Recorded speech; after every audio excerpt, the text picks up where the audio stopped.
Hello दोस्तों, जैसे कि आप सबको पता है अभी थोड़े टाइम पहले बीपीएससी का एग्जाम कैंसिल हो गया था।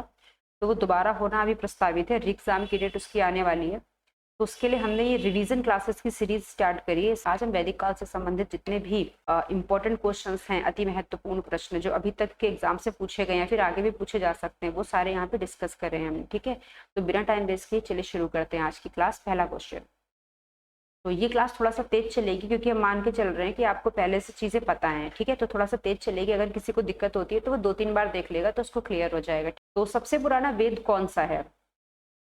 सबसे पुराना वेद कौन सा है? सबसे पुराना वेद मतलब वो वेद जो सबसे पहले लिखा गया, वो कौन सा है? तो सबसे पहले जो वेद लिखा गया वो हमारा ऋग्वेद है। ठीक है, तो इसका आंसर हो जाएगा ऋग्वेद। अब ऋग्वेद की बात आई तो थोड़ी सी 2-4 बातें इसके बारे में डिस्कस करेंगे। पहली चीज, इसमें 10 मंडल हैं। ऋग्वेद के अंदर 10 मंडल हैं, ये आपको लर्न करना है, ये आपको याद रखना है। दूसरी बात, इसके अंदर 1028 सूक्त हैं। अब सूक्त क्या होते हैं? सूक्त सिंपली जिसको हम मंत्र कहते हैं ना आम बोलचाल की भाषा में, यही होते हैं सूक्त। 1028 सूक्त हैं और 10 मंडल है। ये ऋग्वेद के बारे में हमें ध्यान रखना है। ठीक है, सबसे पहले लिखा गया था ऋग्वेद, ये भी ध्यान रखना है। और एक चीज और, ये जो अथर्ववेद है ना, इसके बारे में क्या है कि ये सबसे लास्ट में लिखा गया था। ये सबसे लास्ट में लिखा गया तो ये अथर्ववेद है। ये सबसे पहले लिखा गया ये ऋग्वेद है। ये दो बातें वेद के बारे में याद रखनी है हमको। नेक्स्ट क्वेश्चन देखते हैं। शूद्र शब्द का उल्लेख सर्वप्रथम कहाँ मिलता है? शूद्र शब्द का उल्लेख कहाँ मिलता है? मनुस्मृति, ऋग्वेद, यजुर्वेद या फिर सामवेद? तो जो शूद्र शब्द है इसका उल्लेख मनुस्मृति में भी मिलता है और ऋग्वेद में भी मिलता है। लेकिन इन्होंने पूछा है कि सर्वप्रथम कहाँ मिलता है, तो सर्वप्रथम इसका उल्लेख मिलता है ऋग्वेद में। जब सर्वप्रथम की बात होगी तो ऋग्वेद में मिलेगा। ठीक है, ऑल्दो मनुस्मृति में भी इसका उल्लेख मिलता है यद्यपि, लेकिन फिर भी चूंकि पहला सबसे पहले का पूछ रहे हैं सर्वप्रथम, तो हम यहाँ पर ऋग्वेद लेके चलेंगे। ठीक है, तो ऋग्वेद में शूद्र शब्द का उल्लेख मिलता है। अब ऋग्वेद के अंदर कहाँ मिलता है, थोड़ा ये भी हमें जानना पड़ेगा। ऋग्वेद में हमें पता है 10 मंडल होते हैं, हम इससे पहले वाले क्वेश्चन में डिस्कस कर चुके हैं। ऋग्वेद के अंदर 10 मंडल होते हैं। तो 10 मंडल में से जो लास्ट मंडल है, यानी कि जो 10वां मंडल है ना हमारा, इसी के अंदर एक चैप्टर है पुरुष सूक्त करके। पुरुष सूक्त। पुरुष सूक्त में क्या है? पुरुष सूक्त में 4 जो वर्ण है समाज में वो डिस्कस किए गए। वो कौन से हैं? ब्राह्मण, क्षत्रिय, वैश्य और शूद्र। तो ये 4 वे से शूद्र शब्द का वर्णन यहाँ पे हुआ है। ब्राह्मण, क्षत्रिय, वैश्य, शूद्र में शूद्र शब्द का वर्णन यहाँ पे देखने को मिलता है। कहाँ पे? पुरुष सूक्त के अंदर। पुरुष सूक्त कहाँ है? 10वें मंडल में है। किसके? ऋग्वेद के। ठीक है जी, तो इसका सही आंसर हो जाएगा ऋग्वेद। नेक्स्ट क्वेश्चन देखते हैं।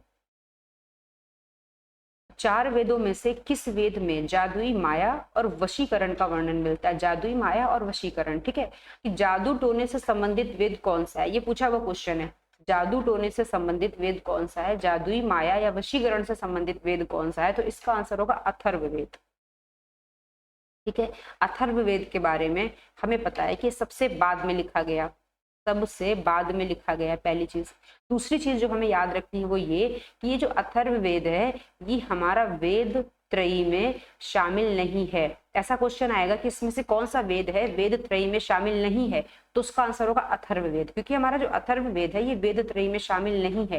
बाकी के जो ये 3 वेद हैं, ये 3 वेद जो हैं ऋग्वेद, सामवेद और यजुर्वेद, ये हमारे 3 वेद वेद त्रयी में शामिल हैं। अथर्ववेद शामिल नहीं है। तो वेद त्रयी का जो कॉन्सेप्ट है वो भी हमें याद रखना है। नेक्स्ट देखते हैं।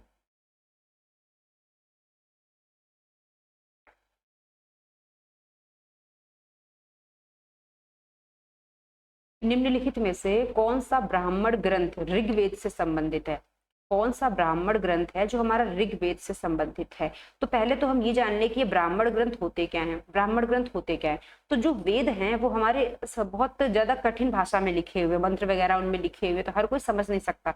तो ब्राह्मण ग्रंथों में उन वेदों को सरल भाषा में थोड़ा सा स्पष्टीकरण दिया गया है, मतलब कि उनकी व्याख्या की गई है। वेदों से संबंधित व्याख्या है ब्राह्मण ग्रंथ के अंदर सरल भाषा में।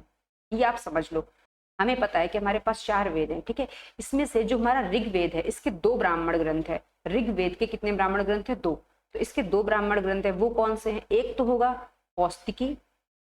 ऋग्वेद के 2 ब्राह्मण ग्रंथ है और आपको दोनों के नाम याद रखने हैं, कौस्तिकी और ऐतरेय। मैं यहाँ पे साफ साफ लिख दे रही हूँ, कौस्तिकी और ऐतरेय, ये दोनों ही ब्राह्मण ग्रंथ किसके हैं? ऋग्वेद के हैं। ठीक है, तो कौस्तिकी और ऐतरेय दोनों ही ब्राह्मण ग्रंथ ऋग्वेद के हैं। तो यहाँ पे हमें कौन सा देखने मिल रहा है? ऐतरेय मिल रहा है। तो यहाँ पे इसका आंसर हो जाएगा ऐतरेय। ठीक है, अब देखते हैं यहाँ पे 3 और लिखे हुए, गोपत, शतपथ और तैत्रेय, ये तीनों भी किसी न किसी वेद के ब्राह्मण ग्रंथ है। जैसे कि गोपथ है तो हमें ये भी याद रखना पड़ेगा, ये जो गोपथ है ये किसका ब्राह्मण ग्रंथ है? ये ब्राह्मण ग्रंथ है अथर्ववेद का, अथर्ववेद का, ठीक है। अथर्ववेद का ब्राह्मण ग्रंथ है गोपथ। और ये शतपथ और तैत्रेय ये दोनों एक ही वेद के ब्राह्मण ग्रंथ है। वो वेद है हमारा यजुर्वेद। यजुर्वेद, यजुर्वेद के ब्राह्मण ग्रंथ है शतपथ और तैत्रेय। ये सारे ही ब्राह्मण ग्रंथ बहुत इंपॉर्टेंट है, इनसे कभी ना कभी क्वेश्चन बनता जरूर है एग्जाम के अंदर, ठीक है। ऐत्रेय और कौस्तिकी ऋग्वेद के हैं, गोपथ अथर्ववेद का है और शतपथ तैत्रेय यजुर्वेद के हैं, ठीक है। इसके बाद नेक्स्ट देखते हैं, ऋग्वेद का कौन सा मंडल पूर्णतः सोम को समर्पित है? तो ऋग्वेद का कौन सा जो मंडल है वो पूर्णतः सोम को समर्पित है। कौन सा मंडल की बात हो रही है? हमको ये पता है कि ऋग्वेद में मंडल हैं कितने, तो ऋग्वेद में है हमारे 10 मंडल। इसमें से कोई एक होगा जो पूर्णतः सोम को समर्पित है, तो वो कौन सा है? वो है हमारा नवा मंडल। नवा मंडल, ऋग्वेद का जो नवा मंडल है वो पूर्णतः सोम को समर्पित है। इसमें सिर्फ इतना ही आपको याद रखना है। 10 में से कुछ मंडल हैं जो बहुत इंपॉर्टेंट है, वो आते जाएंगे, मैं आपको बताती जाऊंगी।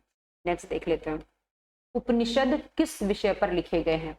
उपनिषद जो है हमारे वो किस विषय पर लिखे गए हैं, ठीक है। तो उपनिषद का पहले तो इसका शाब्दिक अर्थ जो होता है वो देख लो आप। उपनिषद का जो शाब्दिक अर्थ होता है वो होता है समीप बैठना। किसके समीप बैठना? गुरु के समीप बैठना। गुरु के समीप बैठ के ज्ञान लेने को उपनिषद कहते हैं, ठीक है। तो इसका शाब्दिक अर्थ हो गया। अब इसका एक नाम और है, वो है वेदांत। इन्हीं को वेदांत भी कहते हैं। वेदांत का मतलब है सिंपल कि वेदों के बाद इनका नंबर आता है, वेदों के बाद ये लिखे गए, इसलिए इनको वेदांत कहते हैं। इसमें होता क्या है कि लोगों के मन में प्रश्न आने लग गए थे कि जन्म मृत्यु से संबंधित प्रश्न आने लग गए थे कि जन्म क्यों होता है, मृत्यु के बाद क्या होता है, कर्म कांडों से संबंधित कि ये बलि क्यों देते हैं, ऐसा क्यों होता है, इससे भगवान खुश होते हैं नहीं होते हैं। तो लोग गुरु से प्रश्न पूछते थे तो गुरु उनका उत्तर देते थे। तो ज्यादातर ये प्रश्न उत्तर के फॉर्म में आपको मिलेंगे। ये सब दर्शन पे लिखे गए हैं। तो भारतीय समाज में जो भी दर्शन है वो हमारा उपनिषदों से ही निकला है। तो उपनिषद जो है वो दर्शन पर लिखी हुई पुस्तकें हैं, ठीक है। ये हमें याद रखना है। और ये लिखे कब हैं? ये वैदिक काल की समाप्ति पर लिखे गए हैं, मतलब कि वैदिक काल की समाप्ति पर लिखे गए हैं, तो इनको उपनिषद कहते हैं। नेक्स्ट देखते हैं। अब देखो, नचिकेता और यम का जो संवाद है किस उपनिषद में प्राप्त होता है, ठीक है। एक नचिकेता है और एक यम है, इनका संवाद है। मैंने कहा था ना जो उपनिषद है वो प्रश्नोत्तर फॉर्म में है कि कोई अपने गुरु से प्रश्न पूछता है, गुरु उसकी शंका का निवारण करते हैं। तो इस तरह से एक दर्शन हमें मिलता है कि वहां पे ऐसा होता है नहीं होता, सिंपल स्टेटमेंट है। तो एक नचिकेता है और एक यम है, ये दोनों आपस में बात कर रहे हैं। तो ये किस उपनिषद में इसका जिक्र होता है? तो ये सिंपल वन लाइनर क्वेश्चन है, बहुत इंपॉर्टेंट है, बहुत सारे एग्जाम में आ चुका है ये, कठोपनिषद में, ठीक है। नेक्स्ट देख लेते हैं, वैदिक काल में अस्कनी निम्न में से किस नदी को कहा जाता था? मतलब अस्कनी जो है ये प्राचीन नाम है, किस नदी का प्राचीन नाम है? तो वैदिक काल में कुछ ऐसे नाम थे जो बहुत इंपॉर्टेंट है, जो एग्जाम में आते हैं। हमारे लिए जरूरी है कि वो पेपर में आते हैं, इसलिए हमारे लिए उनको पढ़ना जरूरी है। जैसे कि यहाँ पे अस्कनी आ गया, तो अस्कनी जो है ये किस नदी को कहा जाता था? अस्कनी कहते थे चेनाब नदी को। तो इसका आंसर हो जाएगा चेनाब, सिंपल, ठीक है। अब बाकी क्या है? बाकी नदियों के भी कुछ कुछ पुराने नाम है जो बाकी लिखी हुई है, व्यास है, रावी है, झेलम है, इनके भी पुराने नाम है। तो हमें वो भी पता होने चाहिए क्योंकि वो भी एग्जाम में आते हैं। झेलम का पुराना नाम क्या है?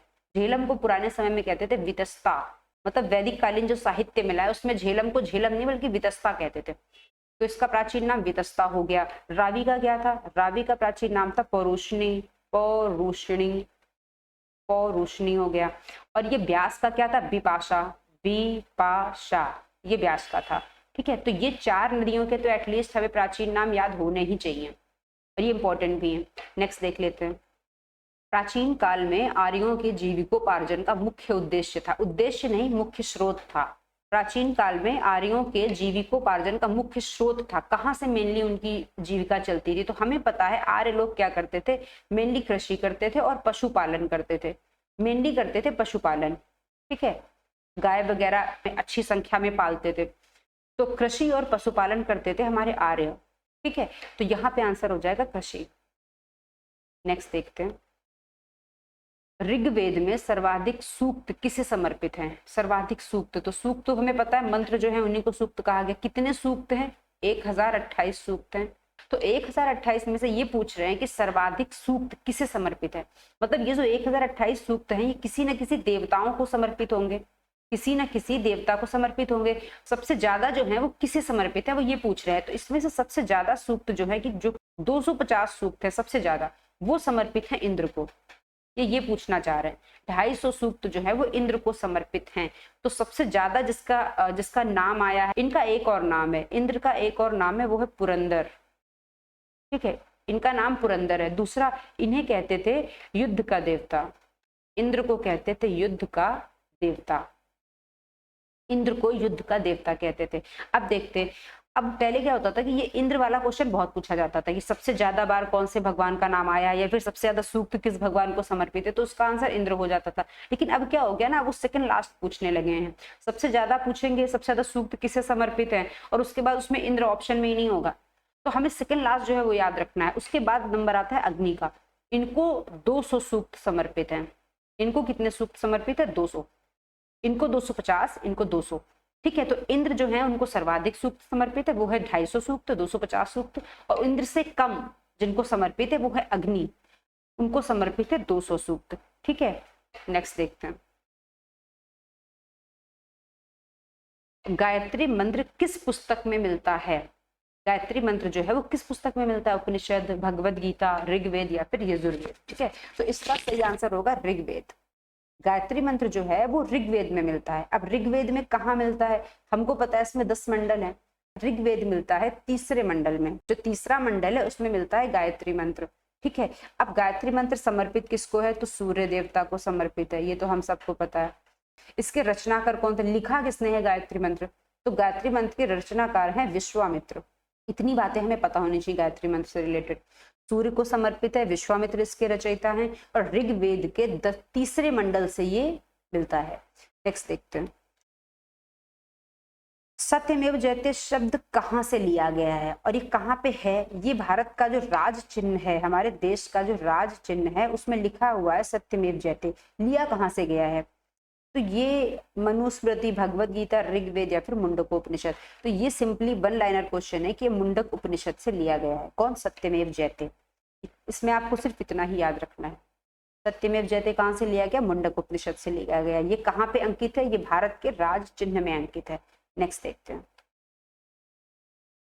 वैदिक काल में किस पशु को अघन्या का नाम दिया गया है? अघन्या, पहले तो हमें पता चले अघन्या का मतलब क्या है। अघन्या का मतलब है जिसकी हत्या नहीं कर सकते, जिसकी हत्या नहीं कर सकते, जिसे मारना निषेध है, उसे मारना एक तरीके से वर्जित है। तो गाय को मानते थे ऐसा कि गाय को मारना वर्जित है। कब? वैदिक काल में। वैदिक काल में हमारी जो गाय है वो बहुत ही पूजनीय थी। वैदिक काल में अगर पूछेंगे अघन्या का नाम किसे दिया गया है, तो गाय को दिया गया। सिंपल वन लाइनर क्वेश्चन है। अघन्या का मतलब क्या है? जिसकी हत्या नहीं कर सकते, या जिसे मारना वर्जित है, या जिसे मारा नहीं जा सकता। ठीक है, नेक्स्ट देखते हैं। संस्कारों की कुल संख्या कितनी है? ये पूछा हुआ क्वेश्चन है, इसलिए मैंने इसमें डाला। ये तो सिंपली 16 संस्कार है। सिंपल वन लाइनर है, 16 संस्कार, बात खत्म। नेक्स्ट देखते हैं। जीविकोपार्जन हेतु वेद वेदांग पढ़ाने वाला अध्यापक कहलाता है। जीविकोपार्जन हेतु मतलब कि जो वेद वेदांग पढ़ा के अपनी रोजी रोटी चला रहा, उस अध्यापक को क्या कहा जाता था वैदिक काल में? आचार्य, पुरोहित, उपाध्याय या फिर इनमें से कोई नहीं, उसको कहते थे उपाध्याय। इसका आंसर होगा उपाध्याय। ठीक है, चलो, thank you class, thank you very much.